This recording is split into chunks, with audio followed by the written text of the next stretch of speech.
Հիսուսը ասեց. այո հայր, ես կգնամ։ Ես կգնամ այս մարդու մեղքերի համար։ Ես կգնամ, որ խոշարակամ իմ կյանքս դնեմ իրա փրկության համար։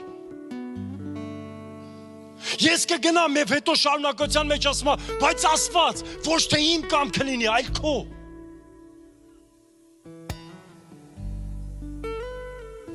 Հովհաննես 6-րդ գլխի 32-ից 38-րդ խոսքը։ Եվ Հիսուսն էլ նրանց ասեց. ճշմարիտ ասում եմ ձեզ, ոչ թե Մովսեսը տվավ ձեզ այն հացը երկնքից, այլ իմ հայրը տալիս է ձեզ երկնքից ճշմարիտ հացը, որովհետև Աստծո հացը նա է, որ երկնքից է իջնում, եւ որ աշխարհին կյանք է տալիս։ Եվ նրանք էլ ասեցին. Տեր ամեն ժամանակ տուր մեզ այդ հացը։ Հիսուսը նրանց ասեց. Ես եմ կյանքի հացը։ Ինձ մոտ եկողը չի սովիլ, ինձ հավատացողը երբեք չի ծարավի։ Բայց ես ասեցի ձեզ, թե տեսաք էլ ինձ եւ չեք հավատում։ Այն ամենը, որ հայրը ինձ տալիս է, ինձ մոտ կգա եւ ինձ մոտ եկողը ինձ դուրս չեմ անել, որովհետեւ ես իջա երկնքիցը, որ ոչ թե իմ կամքը անեմ, այլ ինձ ուղարկողի կամքը։